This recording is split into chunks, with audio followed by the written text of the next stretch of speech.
You've been here before. Maybe it's a text message. Maybe it's a late night call. Maybe they catch you at a family gathering and start easing into the conversation. And before they even get to the point, you already know exactly where this is going. Hey, things have been a little tight lately. I hate to ask, but could you help me out this time? The strange part is, none of this catches you by surprise. You've seen this movie before. The same person, the same story that somehow always finds its way back to you. And deep down, you already know how it ends. Yet somehow, you still say yes. Then later, when you're alone, the frustration starts creeping in. Not toward them, but yourself. Because at some point, the question isn't why they keep asking, it's why you keep agreeing. And that's what we're talking about today. Because if we're being honest, this was never really about the money. It goes much deeper than that. Perhaps most of us like to believe we keep lending money because we're kind, because we care, because helping people is simply who we are. And sure, that's part of it. But sometimes, the real reason is harder to admit. It's fear. Fear of disappointing someone. Fear of creating tension. Fear of being seen as selfish, uncaring, or difficult. So instead of saying no, we say yes. Not because we truly want to, but because saying yes feels easier than dealing with the discomfort that comes after a no.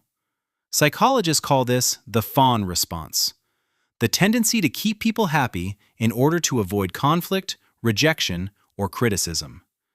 For many of us, it's a pattern we've carried for years without even realizing it. Maybe growing up, disagreement came with consequences. Maybe approval felt conditional. Somewhere along the way, your brain learned that keeping the peace was safer than setting a boundary. And that pattern follows you into adulthood. So when a cousin asks for money for the third time, or a friend makes another promise they probably won't keep, you hand over the cash anyway. Not because you believe they'll pay you back, but because, in that moment, losing the money feels easier than facing the guilt of saying no.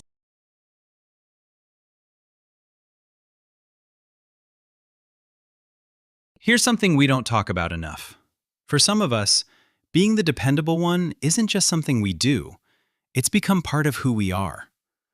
We're the person who always shows up, the one who helps when things fall apart, the one everyone calls when they need something. And for a while, that feeling is amazing and makes you feel valuable. But over time, it quietly becomes a cage. Because when someone asks to borrow money, it stops being just a financial decision. Now it feels personal. It feels like a test of who you are. If you say no, are you still the generous one? The reliable one? The person everyone can count on? And that's where things get complicated. Because saying no can start to feel like you're letting people down. Not just refusing a request, but betraying the version of yourself you've spent years trying to be. So you keep giving. Not always because you want to. Sometimes because you're afraid of who you'll be without that role. And the people asking for help? Some of them have learned this, whether they realize it or not. They know you're unlikely to turn them away. They know you'll carry the discomfort instead of handing it back to them. That doesn't make them bad people. It's just human nature. Most people take the path that feels easiest. And when you've always been the one who says yes, eventually, you become that path.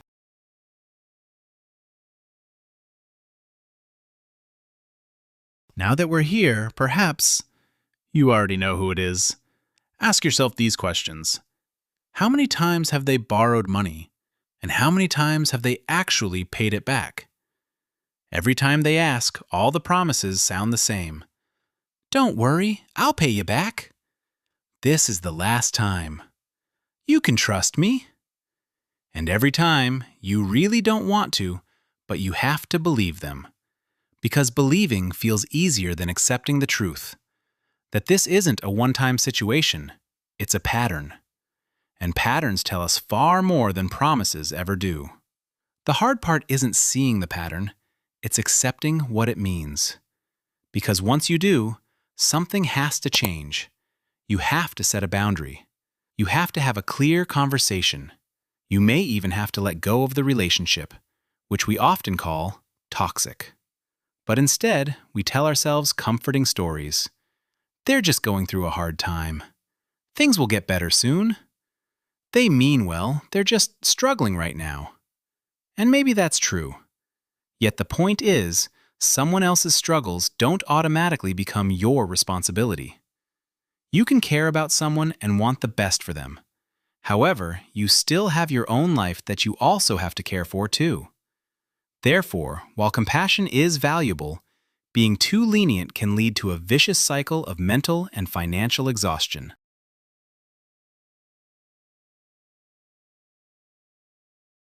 Now let's talk about guilt, because this is where most people give in.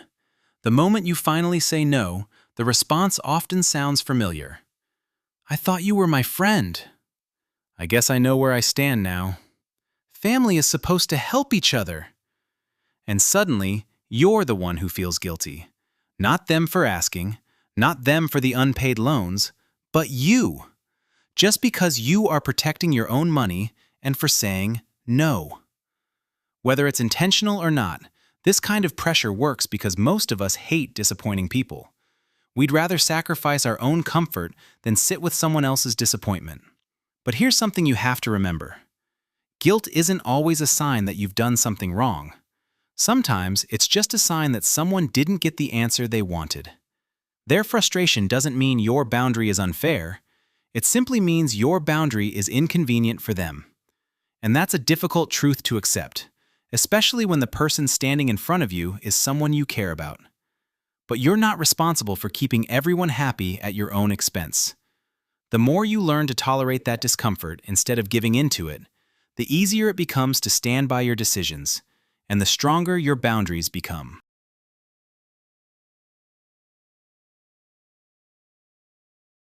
We've spent so much time talking about the money, but the money is rarely the biggest loss. What you're really losing is trust. Every time someone promises to pay you back and doesn't, a small part of you pulls away. You become a little more cautious, a little less willing to believe people. And eventually, that disappointment stops being about one person. It starts affecting how you see everyone. You're also losing self-respect. Because deep down, you often knew what was going to happen. You saw the pattern. You felt the hesitation. But you said yes anyway. That eventually leaves behind a quiet resentment. Not just toward them, but toward yourself. Then there's the mental weight of it all. Keeping track of who owes you money. Wondering whether to bring it up. Replaying conversations you wish you'd had. That takes energy. More than most people realize. And maybe the hardest truth of all is this. Every time you say yes when you mean no, you're teaching the people around you that your no doesn't mean anything. Not because they're bad people, but because you're training people how to treat you. That's a difficult thing to hear, but it's reality.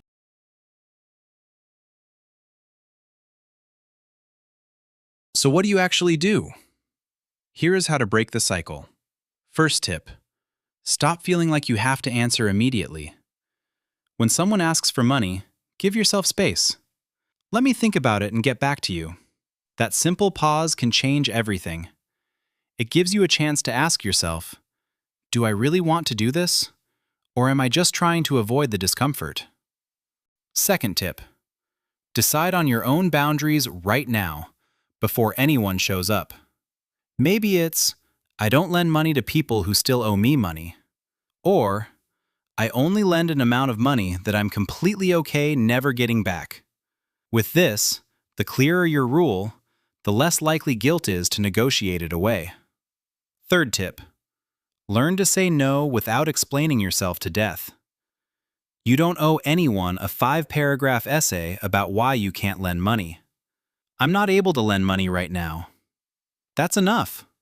Most of the time, The urge to over-explain comes from wanting the other person to approve of your decision. Fourth tip: let go of the money you've already given. Chasing money from people who never intended to repay it often costs more emotionally than the money itself. At some point, you may need to call it what it is: a loss. Or, for your own peace, a gift. Close the loop in your mind. Stop replaying it. Release the resentment.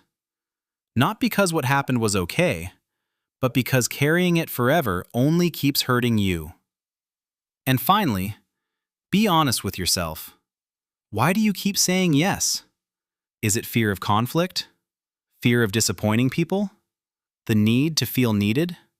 Because until you understand what's driving the behavior, you'll keep finding yourself in the same situation, just with different people. The real solution isn't learning how to protect your money. It's learning how to protect your boundaries and your rules.